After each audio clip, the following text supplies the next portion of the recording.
This is Chit Chat, the encouraging one on the podcast.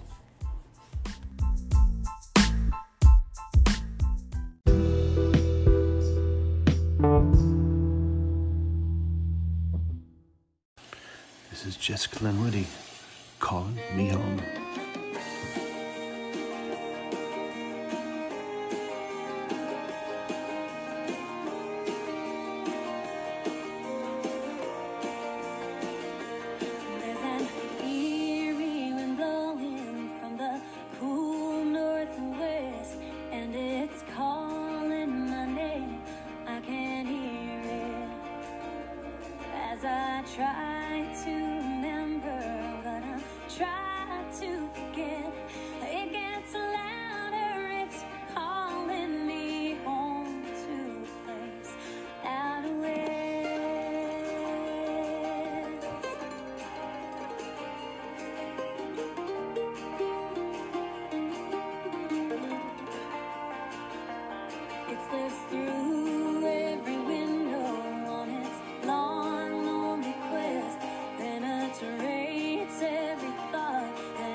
That was Jessica Lynn Whitty calling me home. You can check out her website, jessicalynwhitty.com. And it's spelled JESSICALYNNEWITTY.com. And she follow her schedule, get some merchandise, and she is a great singer from the Pacific Northwest. Definitely going places. That's Jessica Lynn Whitty.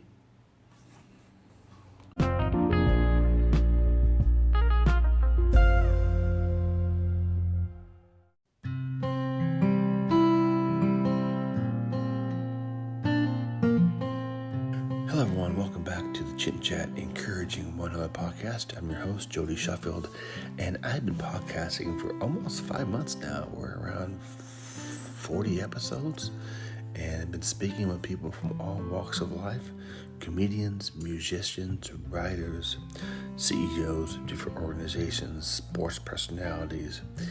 And today, my guest has an incredible story of hope. She was sharing about a subject that's often not talked about.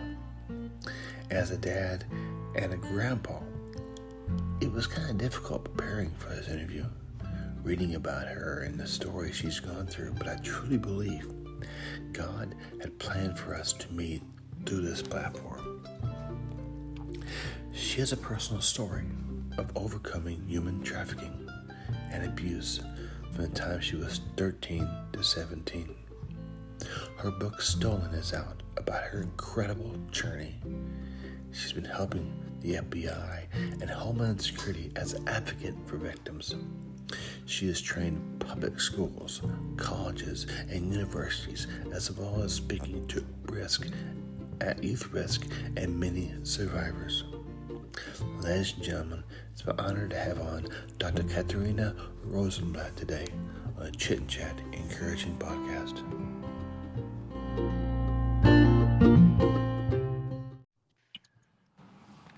Hello there. Hi, Jody. How are you? Good, yourself? I'm doing very good. Thank you. Ladies and gentlemen, it's my honor today to have on Dr. Katarinna Rosenblatt. Thank you so much for taking a few minutes out of your busy day to join the podcast. It's my pleasure. Thank you for having me, Jody. As I prepared for this interview and going through articles and watching videos that you did before, I would have to say it's probably one of the most difficult interviews I have done because the prep work and what you have gone through, and I'm excited to share a little bit of your story today. And this podcast is based off 1 Thessalonians 5:11, which says encourage one another and lift each other up. I truly believe you have a story, an incredible story of hope. And for my listeners out there, would you mind telling us a little bit about your story as we get into some great conversation today? Yeah, thank you. And I'm sorry that it was difficult for you to prepare, um, having lived it and now working with survivors of trafficking. This is just my everyday. And I forget that some people have not experienced trauma. So thank you for being brave enough to take on this topic. For me, it started when I was just 13 years old. I was at the pool with uh, at a hotel with my friends, or really just whatever kids were at the pool, at staying at the hotel. And I was looking for friendship because I came from an abusive home where Mm, my dad was very abusive. And so I constantly was searching for that love and that sense of belonging that a lot of people have who come out of abuse. And before long, there was a girl who was older than me. Her name was Mary, and she befriended me at the pool. I don't know if you've read my book, Stolen, yet, The True Story of a Sex Trafficking Survivor. I've not yet. Okay, but that is a true story, and it is also, I think, educational for parents and for kids, because I have teenagers reach out all the time who want to get this as a curriculum in their school or who have experienced trafficking. And I'm grateful to be able to use my story for a purpose. I never would have wished it upon anyone to get recruited into trafficking, but seeing now how many kids I can help come out of trafficking, it is a blessing. And like you said, it is a message of hope that you can overcome any trial. With God, all things are possible. And so I'm very fortunate to be here with you today to share that testimony of what God has done. So I'll just quickly say that I went through 4 different trafficking experiences. The first one was at a hotel, like I said, where I was befriended by an older girl. And traffickers can come as male or female. They're just targeting the vulnerability of the child. Mm, And so whatever it takes to get that child lured into the trafficking ring, that's what they'll do. And for me, I was looking for acceptance right. because I was at that tender young age of 13, which actually is the average age of entry into sex trafficking in the US. And we Wow. have a campaign. Yeah, right now we're doing a campaign on our website. There's hopeforme.org, where people can donate just $13 a month to support survivors once they come out of trafficking. So that's what we do, is we help them, and it could feed them. Believe it or not, a lot of kids are lured in just through being hungry. And I was hungry, believe it or not. I was from a single family home, parent home. My mom had left my dad, and we were staying at this moderately kind of priced hotel while she took 2 buses to work. And so it was the summer, just to kind of set the stage. It wasn't a fancy hotel or anything like that. She was just trying to get peace. And in those days, you could be left alone, you know, and not fear stranger danger or human trafficking. Right. But unfortunately, there were traffickers all around, and they recruited me. But Mary was part of a much bigger trafficking ring that I would come to learn about. Her pimp, who she introduced me to, said I could call him daddy. And there were other kids who also had been lured into this trafficking ring and became like zombies because they were drugged and they were transferred from hotel to hotel. They honestly didn't even know who they were anymore. And it was very sad to meet them and to see the effect. But fortunately for me, I had gotten saved at a Billy Graham crusade right before this happened. Oh, wow. And yeah, and I believe that that small seed that was planted in my heart on that day that I said yes to Jesus is what made the difference and saved my life, because God never left me and he never forsook me. And that's what Billy Graham said: God will never leave you and will never forsake you. And I just remember those words when I was in the hotel room with the first trafficking experience, the 65-year-old, with the first buyer, the 65-year-old sex tourist. This man came to Miami to buy sex with minors, and this trafficking ring was supplying that demand. And so, because of that, um, daddy hole that I had, this man seemed like he was going to be a father figure to me. But when I met him in the hotel room, he was not a father figure. He was like a dirty old man. And I had that stranger danger feeling. So I always tell kids to trust their instinct. Mm-hmm. And Mary began preparing marijuana on a plate, and I heard her lock the door. And as she prepared the marijuana, she started negotiating my price. And she said, "Well, how much will you pay for her? Here's your girl."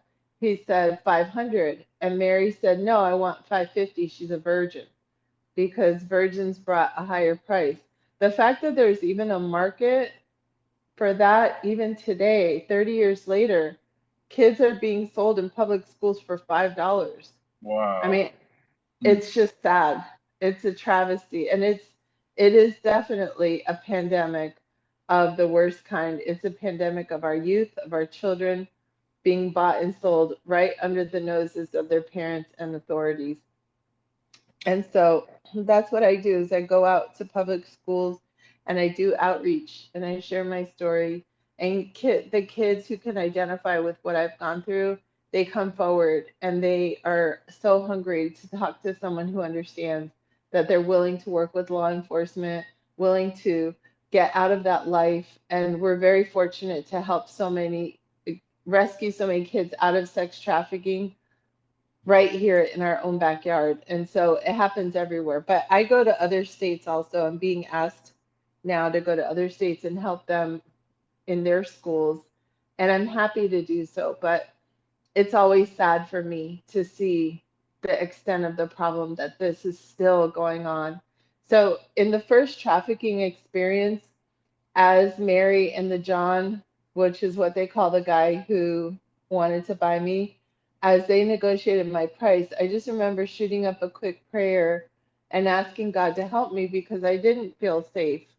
And this man had no shirt on and he was ready to participate in his transaction. You know, he just had gray trousers, and I felt like this is not a father figure. This is a dirty old man. And he started to ask me if I've ever had sex with anyone to determine if I was a virgin. And I said no. And so he agreed on my price, 550. That's how much I was worth to them. But I was worth much more to someone else, and that was Jesus Christ, because he had paid the ultimate price for my life on the cross, and he was going to redeem it. So he wasn't going to let some dirty old man or some trafficker or trafficking ring or any of these spiritual beings that were demonic win. He was going to save me because he kept his word that he would never forsake me. And so I remember at that moment when the man agreed on the price, and I refused to take the marijuana because, you know, marijuana is a gateway drug to human trafficking. Mm. And so I stood up with my hands on my hips, and he asked me, "Would anyone miss you if you were gone?" Because they had to find a way to get me to stay, and I wouldn't go voluntarily. So I put my hands on my hips and I said, "My mom would miss me. She's cooking dinner for me right now." And I will scream really loud. And with that, he kicked us out of the room, and I was saved.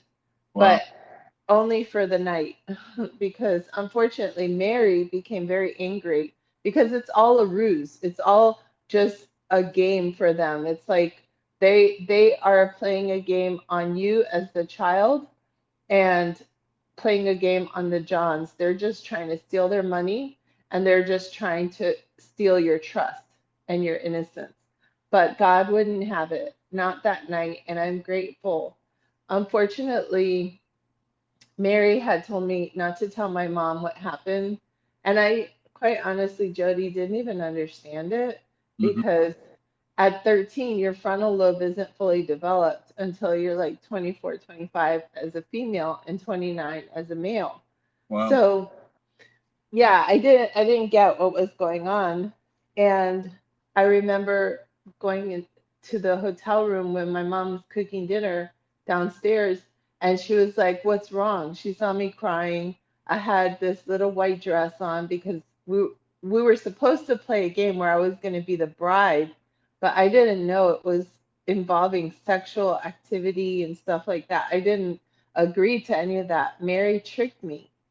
And so my mom said, I don't have a good feeling about this. I didn't tell my mom about the game exactly. I just said I messed up, because I was afraid of Mary at this point. She became so angry and violent. And a lot of times, traffickers will be violent. A lot of times, they will be angry.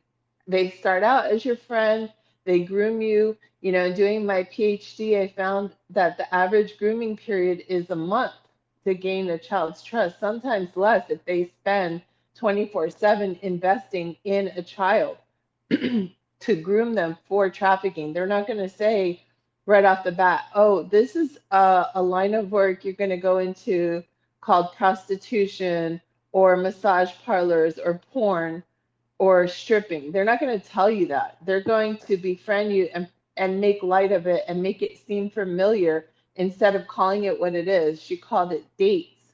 But I didn't understand that a date with an older man meant like you have to have sex with them. She didn't tell me that part. She just kind of like sugar coated it that it was going to be my life, that I was going to go on dates with men and they were going to treat me right. But she had this one man who wanted to be a dad to me. And so it was kind of confusing, to be honest, at 13. You're just believing everything your friend is saying. Mm-hmm. And you're like, I'll ask questions later. But later wouldn't come. The next day, she had other kids approach me, and those were the ones that they looked like zombies. They didn't even really know where they were. I could tell they were on drugs. And it was this girl, Christina, I think was her name. And she said, you have to come with us. You have to make it up to Mary. So we turned the corner. I said, I'm not allowed to hang around Mary. And she said, that's okay, but you have to make it up to her. And there was a 18-year-old boy, like an older boy. He was driving a car and they forced me into the back seat and they drove me away from the hotel to a secluded area. And I remember back then there was this experience that happened, that there was a young boy that was kidnapped and taken to a wooded area and murdered. And I was afraid that that was going to happen to me. Mm. And I was just praying for God to help me. And they told me, if you ever want to see your mom again, you have to take this pill.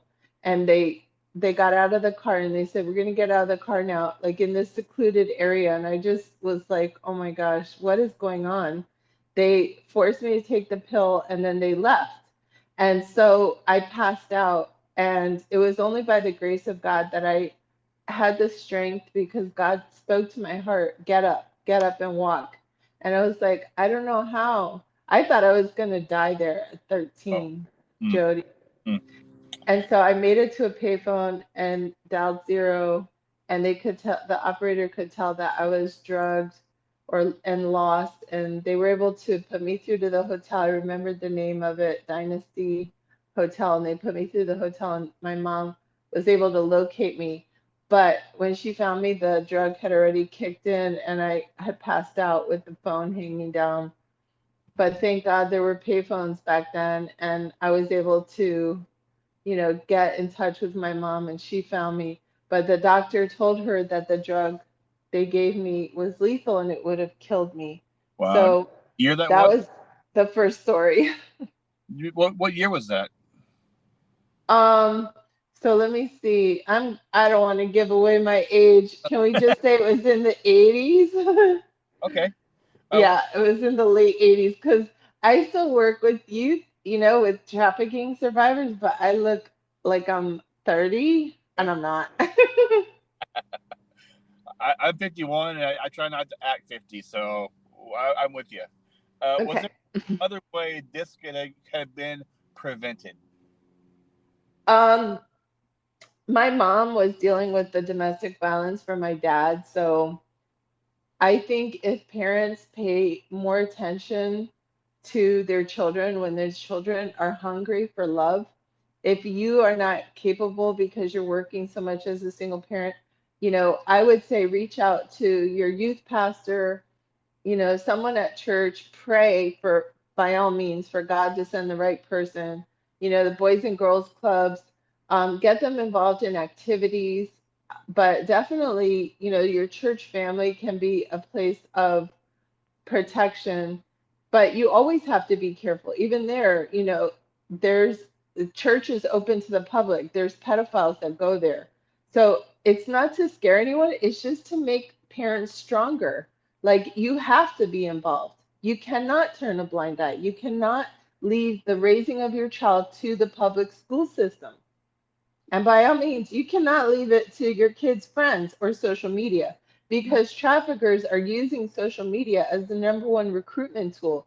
So you better put some parental, safeguards on there, whatever they call it, to like block them from getting into some chat rooms because there's Yes, all I, kinds of I totally. weirdos out there. We did a Huh? lot of ministry work in our church. Have done. We've always done background checks for anyone who works with children. I think it's very critical in today's society. Is that's very important. Having doing background checks for people. Um, what would you Absolutely. what would you define what human trafficking is, and what it looked like today in America? Is it different than other overseas, or is it give me a little background about the definition of trafficking, what actually it is in today's society?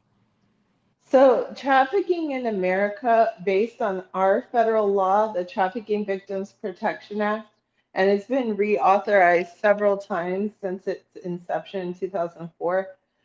Um, it's coming on its 20th anniversary.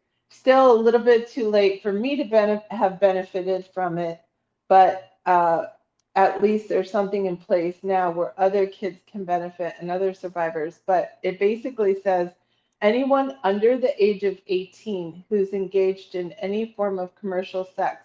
So that's stripping, porn, prostitution, massage parlors, any, and that could be like a boyfriend asking his girlfriend to have sex with somebody else to pay the rent. That this guy's going to give me rent money for my rent if you'll sleep with him. That's trafficking because he is commercially gaining from the sexual exploitation of another person. Also, if anyone is over 18 and there is forced fraud or coercion, that can also be human trafficking. Now, I should also say for a minor, it doesn't necessarily require a third person. In all of my trafficking, there was a third party who benefited. I never benefited, but there are survivors who have benefited from the experience. Somehow, somewhere they learned. I always say this: they learned it from someone. So someone taught them about the act of commercial sex, and just because they're doing it on their own now and don't have a pimp doesn't mean they're not a victim of human trafficking. They Okay. still are. Who are the most vulnerable or at risk being recruited into sex trafficking in the United States today? Oh, definitely kids. I would say we should start teaching kids as young as elementary school because I know I've done elementary school outreaches where there were 11-year-olds being trafficked. Wow. So Mm-hmm. thinking that this is like a high schooler's problem, no. We need to start as early as possible finding ways to educate these children because we owe it to them to protect them. Mm-hmm. If there's anything we should do, it should be to protect them from trafficking. I'm not going to talk bad about math because I love math, but I have never once used algebra. I could have, I could have totally used a course on trafficking and safe and unsafe people or healthy relationships, to avoid dating violence. Because after my trafficking situation there, then I went into my middle school. My friend's dad was a trafficker. I was taken to a brothel. I got addicted to drugs. It went downhill from there. My next trafficker was in an apartment complex, a false modeling scam. And then I married an abusive man whose family were part of the cartel. So it was like, I thought it was safer for me to be around, this drug dealer dad, my ex-husband's dad, than to be on my own, because I kept getting recruited. I kept falling into these terrible situations. And I liked his dad. He was funny. He was nice to me. He didn't try to hurt me. And so my ex-husband, excuse me, and I started dating, and I thought I was safe. But I still experienced a false modeling by a former law enforcement. And this time I went to the police and they wouldn't believe me. I told my mom, and now I educate law enforcement on human trafficking, and they appreciate it. Unfortunately, back then they just didn't have any education. I'm fortunate to have survived all of those experiences, though. Your story of survival is simply amazing, and kind of curious how long it took you to get your life back. It was, I'm sure, a number of years to be able to trust people, and how long was it take you to get that? Well, Jody, I'll be honest with you. There are levels of trauma in everybody's life, and I believe it takes a lifetime to heal Mm-hmm. from some of these very extreme forms of trauma. I mean, I experienced kidnapping, I experienced rape, I experienced drug addiction, I experienced, terrible abuses. And then I married into this horrible family that my ex-husband got me, impregnated me on purpose so that he can legally stay into the country. So he was never in love with me. He just wanted to have legal status while his dad faced the DEA. I don't know if we should cut that part out, but I'm just being honest, because it it took a long time for me to heal from the trafficking, and it took a lot of therapy, EMDR, but I'm still dealing with this family, believe it or not. Wow. My husband made my kids sign a contract that they would not allow me to be at their weddings. And Mm. my son just got married in 2020 and my daughter in 2019. They actually escorted me out of my daughter's wedding after I bought her dress, after I helped her and her fiance pick the wedding venue. She wound up marrying a man who is very similar to her dad, looking for a green card, also here illegally, also here, a Latin man, abusive. I felt like she was living the same thing all over again. And so I refused to back down and stop fighting for what's right. And that has cost me my entire family. Wow. When did you decide that, you know what, enough's enough? I want to help others in fighting the evils of human trafficking. Uh, did something kind of kick off in your head, like it's time to help others in this very? Yeah, sure. When I got separated from my ex-husband, I knew God was calling me to do more with my life, because I had been secretly going to human trafficking coalition meetings in Miami-Dade and Broward counties. And he hated it when he found out what I was doing. He uh, said that he would not permit me to go. So if I wanted to go, I had to go in secret. And I remember one time I went, and it was at a domestic violence shelter where we held our meetings, and someone there was kind to me and saw that I was terrified and said, "You should talk to them." And so I went to women in distress, and at first I just went for training on human trafficking and domestic violence.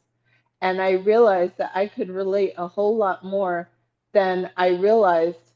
And so, because of that, I started to work towards my freedom.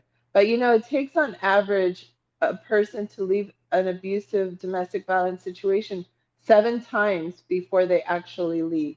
Wow. Uh, Yeah, I don't know if I answered your question. I'm so sorry. I think I went on a tangent. It's when you decided to start helping others. Mm. Yeah, so after I learned all of this, Then I went to St. Thomas Law School and met my mentor. She's the first person who identified me as a survivor. But through my master's of law degree that I talk about in the book Stolen, where I learned I deserve dignity and respect, first that had to sink in. I had to heal, I had to process. And then I believe and I thank God every day that He took me out of that abusive marriage with that abusive Colombian family. It wasn't just my ex husband, it was his family that was abusive, that they all ganged up on me. And I was free from that. It was January 11, 2011, when, which is Human Trafficking Awareness Day, and I got my divorce papers. That was the day I started the nonprofit. But before it was officially, before There's Hope for Me was actually started, I had separated from my ex-husband in 2008, and I felt God releasing me. And I went to the Cove and I shared my story for the first time, and I brought a survivor with me, um, who experienced domestic violence, and we were just there, worshiping in the Lord and just enjoying, the Billy Graham grounds, which are beautiful. But I realized then what my purpose was becoming was to help survivors of human trafficking and domestic violence. And as my divorce got worse, it took 3 years, Jody, Wow. from 2008 to 2011. But I saw Jesus as my example, that I didn't continue, like wallowing in this sorrow. No, I wanted to help others. And I told God, take me to the deepest and darkest places. The deeper, the darker, the better. I will serve you, and just like in the Bible, when Samuel, I believe it was, says, "Here I am, Lord," or um, was it the prophet Elijah that said that? I'm sorry. Aaron, Lord, send me. Yeah, Yeah. Yes. yeah. So I agreed and I said, "Yes, God." I had said no to God when I was 10, when I watched an Indiana Jones movie, when they throw the sand over the pathway. Huh? Wow, like, dude, I just realized something. It just freaked me out. I could have been spared all this trafficking nonsense, all this crazy, crazy life, if I would have said yes when I was 10. God only knows. I could have married like a preacher or something and been totally different. I could have been good. But no, I was afraid, and I let fear stop me from saying yes to Jesus, from saying yes to following God. I remember feeling him in this movie theater where I was at with my friends, and I was like, no, no, I can't do that. I can't walk. I can't have faith. It was so scary. Now I will just run across a pile of coals, on fire for the Lord, because I learned I will never say no to him again. No way. No We way. we had a That brief, is so dangerous. we had a brief conversation a few months ago as I was preparing for this. You asked me how I came across you. To this day, I don't know how I found you, but I do know I think God kind of pushed us in the right direction because For my sure. about encouraging others. And I was just, oh, I'm so thankful that you're able to come on today and share your amazing story. Any words that you've received from people of encouragement that you have helped them, that people have reached out to you and talked to you? Have you received that at all? Yes, even just this morning, I What? received a note, an email from a mom on LinkedIn. She said, "Thank you so much for accepting my friend request. It's actually my daughter who's 14, that she looks up to you and she would really like to connect with you. If you don't mind if she emails you, she's reading your book Stolen right now, and it would just be very meaningful. She wants to, be like you when she grows up." And I was like, huh, isn't that interesting? Like that's a humble mom to say that, but I was just like, at one point in my life, I felt so low and so bad about myself. And for God to take me from being pregnant at 17, getting my GED 6 months pregnant, to now having my PhD and even going to 2 years of law school in California, God has just done incredible things. I've written 2 books, Trafficking in America and Stolen, and founded this nonprofit, there'shopeforme.org. So there's countless survivors that always tell me that they find me to be an inspiration, and as a federal consultant, like the FBI trusts me and stuff like that. I'm always like amazed every time I go in their building, like, dude, do you know who I was? Like, I was 17, I was wild, I was crazy, like, and they're like, yeah, we know, we love you, it's okay, come on in. And they accept me, but that is the power of God over someone's life. It's Jesus for sure. What's it like helping the FBI and Homeland Security to eliminate human slavery, as well as help them investigate different techniques and finding kids of all ages? What's that like? So it's a unique calling for sure, Jody, and I don't take it lightly. I was even telling someone today that I've been invited to do school outreach in Texas. Now, I know what that means for me. It does, but the people who are inviting me, they don't know what that means. God, yeah. But you see, God had already set it up. I met the head of the FBI in Dallas, and he gave me his card. He said, whenever you do work here, just contact me, and we've got you all set up. That's awesome. So, yeah, I already know how God works, having been doing this work now for actually since 2004, 2005 as a researcher and then a student and then working with survivors 2008. I know how God works. He sets up the safety net ahead of time.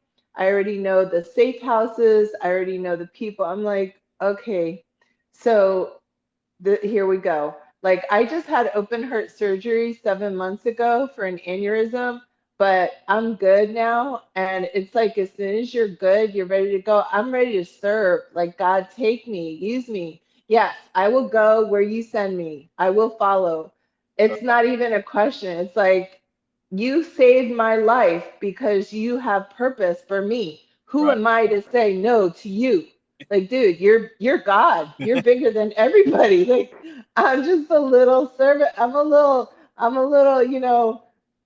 know, You're a saint here, right? The Bible calls us saints. I'm like trying to do my best, but God knows I don't get it right all the time. But He still has purpose. And oh, this purpose is, hey, go into the schools, share your story. When they come forward, boom, here's your law enforcement. I developed a system for helping kids come out of trafficking and identifying them in a very safe way so they never have to testify. And that's what I'd like to get all across the board, law enforcement more involved in using these tools, a trafficking wheel, an assessment tool that I have published with the Library of Congress. And so now I'm starting to work with the Center for Combating Human Trafficking. Sorry, I had to think about it because I just met the director of Homeland Security's new Center for Combating Human Trafficking in Washington, D.C. And I'm excited to see what God will have us do working together. Both law enforcement agencies are doing stellar work in this field, and I'm just very grateful to have a part to play in it at all. when you wrote Stolen, how difficult was it reliving those moments as you put it on paper for people to read and to really grasp your story? So I was really grateful. Again, it's another God story. I went to a Christian writing conference. I had nothing, Jody, like literally zilch written down. I was like not prepared at all, but that's when God usually shows up because He uses us in our weakness. And I love that about Him because He totally gets all the glory. And I have absolutely no problem with that because I didn't know what I was doing there. He had a dude that was, sorry, his name is Cecil Murphy. He's like a New York Times bestselling author. And because I just started sharing. One thing he did give me is he gave me a mouth and he gave me a brain. So I just started talking to people about my story, wanting to write a book, blah, blah, blah. Next thing you know, I'm having dinner with this man, Cecil Murphy, at one of the meet and greet events. And he's like, okay, we're going to collaborate. Let's do it. And he flew down to South Florida for 3 days. We wrote the book. I actually used all of my journals that I had. So I believe journaling is really, really important because you can't rely on the human memory, you Right. know? Yep. And God had shown me many, many years, like I've always been a writer. So I had many articles already published, but I love to write. Since ever since I was in high school, middle school, I love writing. So I would just do writers groups. When I was 17 years old, before I got pregnant, I was part of a writers group where they were all these like 6-year-old people critiquing my work. So I did have glimpses of the future, what God held for me. I remember even getting outstanding high school students of America, and dude, I was like a dropout going to night school. Like, what the heck? Honestly, I don't know where that came from because I was not a good student. But when I got to college, I loved school and I excelled and I graduated, with honors. But I will tell you that writing the book was super hard because it dug into all these emotions. And I'm very grateful for my co author, Cecil Murphy, who we decided we would be co authoring the book. Basically, I would be telling my story, and he had a tape recorder that would capture it all, and then an editor. And her and I would work together and see through in his little magic there because he's written like over 100 books, and he made it really at an eighth grade level. So he was able to put that special touch into it. And that helps so much. I would not recommend a survivor doing the book on their own. It is too painful. At least in my experience, I was grateful to have Cease there, right alongside me, very compassionate, very understanding, just working with me. And then he already had a system in place. So he wound up, doing this editor thing. And for 2 years, we went back and forth, and he allowed me to have my voice throughout most of the book of what I wanted to say. But at a certain point, he did say, you know what?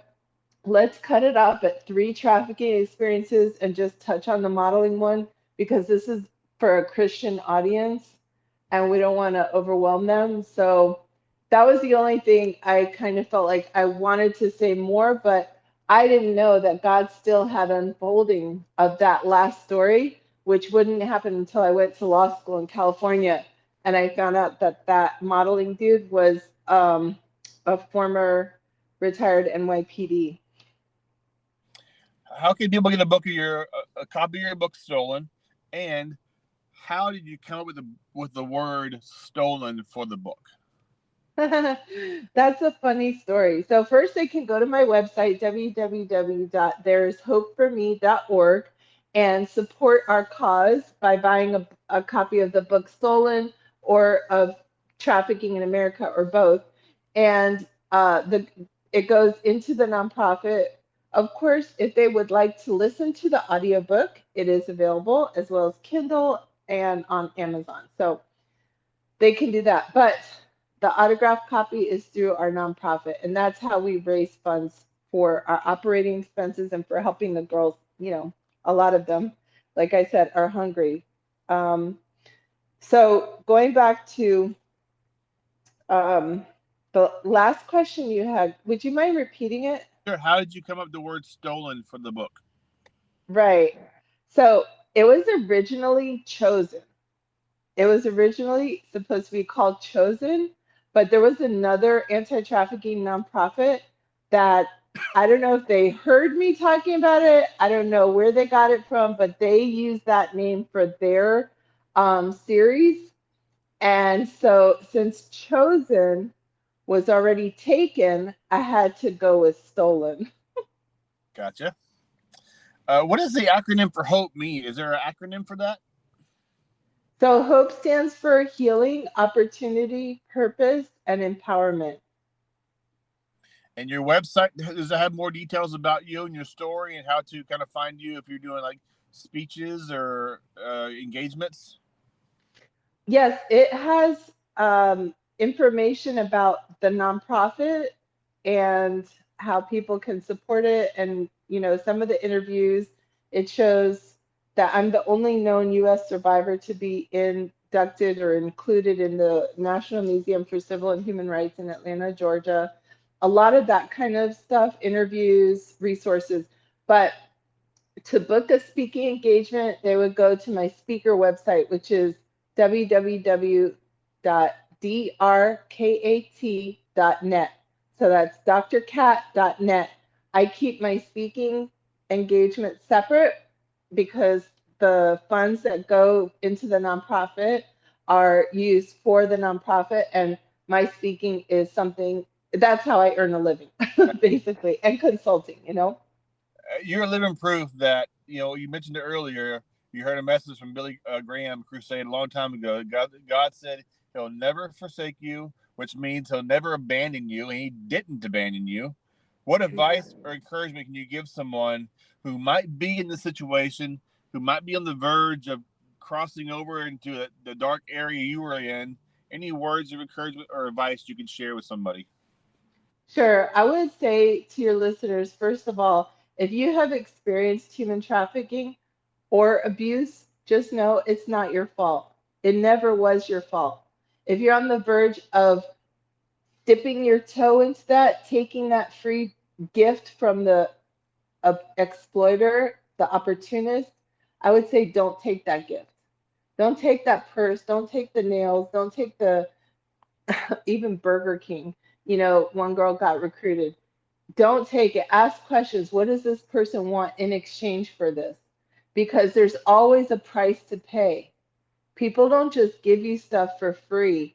And especially if you don't know them, ask somebody that you trust, what do they think about this person? Ask somebody you trust, do you get a good feeling about this guy? My mom got a bad feeling about Mary that first night when I was crying. I wish I would have listened to her and not even hung out with any of those kids. But I was so desperate for love and acceptance.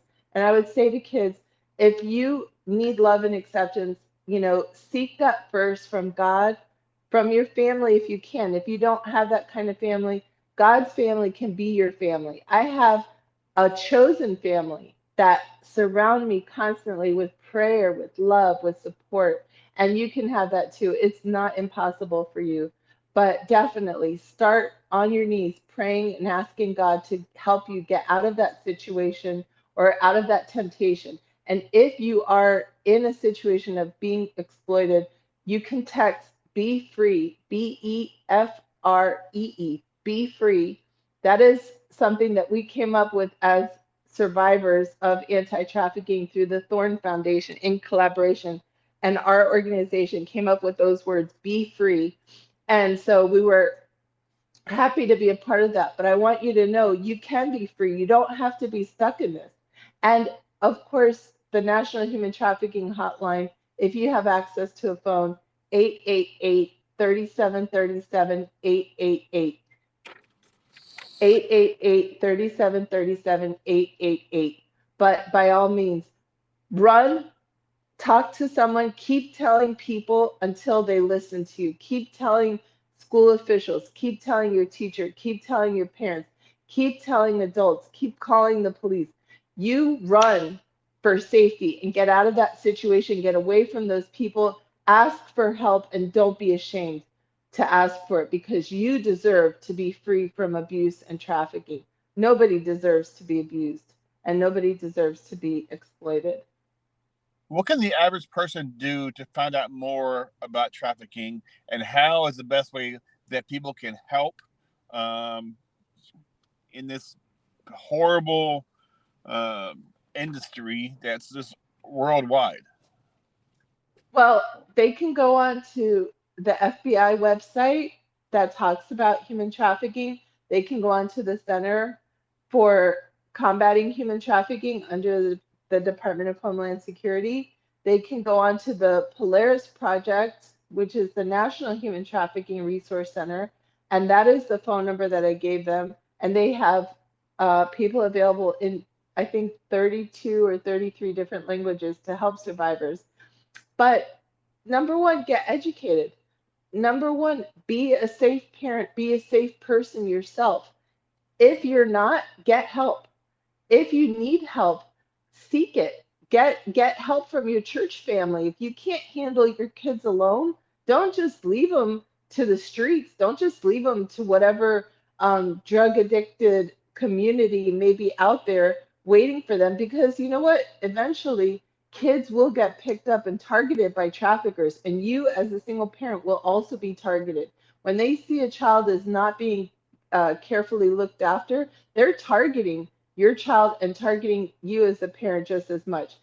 For the general public, I would say get educated. Absolutely. Read Stolen. Absolutely. Get involved in the fight against human trafficking. Pray for us as survivor leaders around the country who are doing something to fight this. And pray for the survivors who are yet to be found. But if you have a calling or a purpose in this, then there may be a place for you with There's Hope for Me. There may be a place for you with another organization in your state, but make sure it's survivor run. Survivor run organizations are the most legitimate organizations. And I know people may not want to hear that, but that is really where the rubber meets the road, because survivors trust other survivors. And that's why I have to say it. But by all means, get involved and do something. You can pray, give, and serve. And for anybody who's a parent that's struggling, just know you're not alone. There are parent support groups available, not inside the US yet. I started one in Miami, but the government county stopped that. But I would say that there are other parent support groups available and online. So in Canada and in the UK that you can join, and just know that you're not alone. Reach out if you need help. Reach out, but get help. Get the help that you need, and there's no judgment.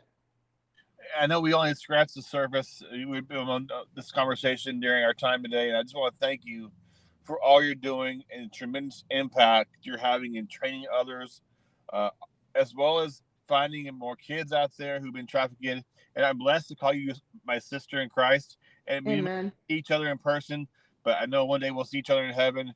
And may God continue to bless you and all you do and sharing your story. And you're welcome back anytime you want to share a book. Anything you want to share, you're more welcome to come on, and I'd love to have you on for future episodes and just get the word out of how treacherous this is, how evil this is for these kids in society today. Thank you so much, Jody, again, for having me on and being willing to tackle the topic of human trafficking. Not everybody is willing to tackle it, but it is necessary to spread awareness about it. So God bless you. My absolute honor, ladies and gentlemen, Dr. Katarinna Rosenblatt. Thank you so much. God bless. You too. Thank you. Bye-bye. Such an amazing honor to have on Dr. Katarinna Rosenblatt today. She shared about some very difficult times in her life, and I believe it's a very difficult subject to talk about. People don't like talking about it. But throughout my journey reaching out to people from all walks of life, comedians, musicians, and someone who has been trafficked, I believe God really allowed our paths to cross, and I was able to reach out to her to get her amazing story.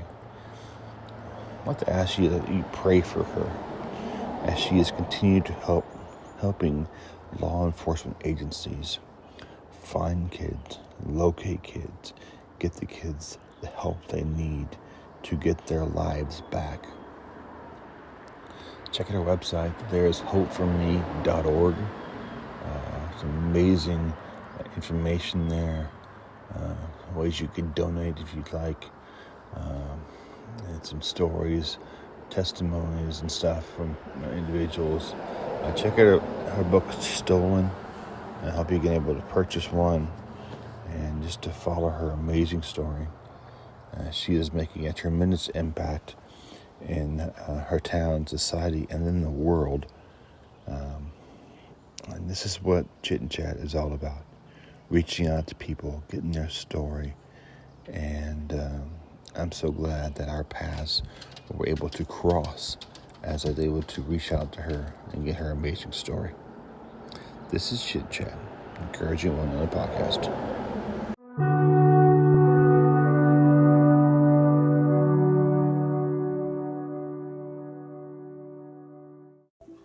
It's a really tough bridge and divide for many veterans when they come home from active service. What we try to do is bridge that divide. My name is Brandon Marty, and I'm the CEO and managing partner of Veteran Roasters Coffee. There's some great skills that can be transitioned to many different industries within coffee, and coffee's fun. We're all veterans here, veteran-owned, veteran-operated, and so there's a strong connection and trust that we all have in each other through similar service, and we support each other both personally and professionally in that growth. It's all about people here, and my goal is really to help them kind of establish a new life for them and their families, help them understand the benefits and resources available, and really create a pathway to the new phase of their lives. I want to thank Brandon Marty for being a part of the Chit Chat Encouraging One Another podcast, and their company is offering a discount when you buy bags from them, and when you use the code CHITCHAT25, we will receive 25% off. And he said they're all veterans working for the company, and they help veterans get on their feet, back on their feet, having some difficult time when they transition from the military. So just check out Veteran Roasters Coffee. It's coffee with a purpose. This is We Are by Joel Gibson Jr.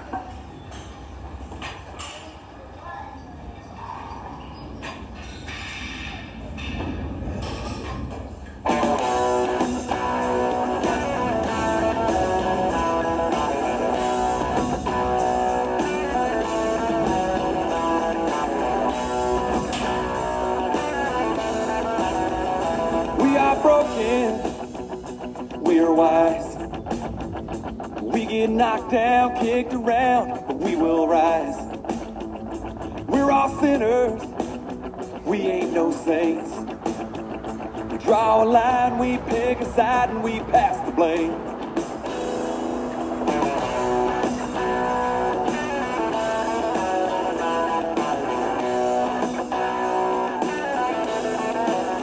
We're all in pain, but we will heal.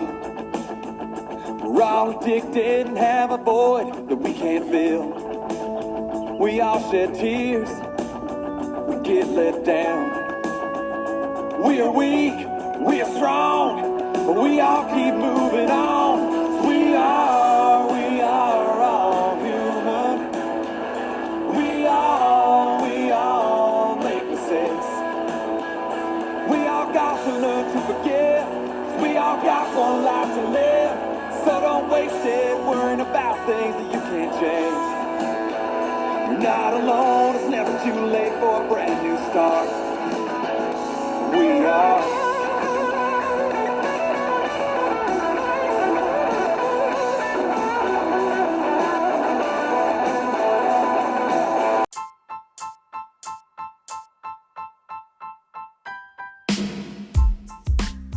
I want to thank Joel Gibson Jr. for letting us share some of his amazing music on the Chit and Chat by Encouraging One Another podcast. If you want to find his schedule, upcoming events, buy some merchandise from him, hats, hoodies, and much, much more, you can check out joelgibsonjrmusic.com and follow along. He's all over social media, YouTube, couch concerts, Facebook, Joel Gibson Jr. This is Chit and Chat.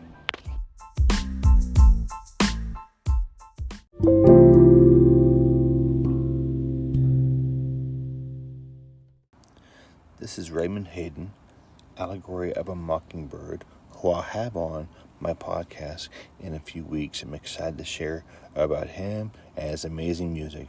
Get back and relax. This is Allegory of a Mockingbird.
Thank you so much for being part of the Chit Chat, encouraging one another podcast. And today we shared a lot of music from different artists, from Joel Gibson Jr., Jessica Lynn Woody, Raymond Hayden. I love sharing their music, especially if you never heard of them. You can go find yourself and check them on YouTube and different social media apps. And amazing guest, Dr. Katarinna Rosenblatt, that she shared about her story, a testimony being sex trafficked for a number of years. And always a great message from Braden Marty, a Veteran Roasters Coffee, a great company who is helping veterans get off the streets, helping them find meaning in working with their amazing company. Thank you for joining the Chit and Chat, encouraging one of the podcasts. Until next time, we'll see you. Have a great day. Have a great weekend. Great month.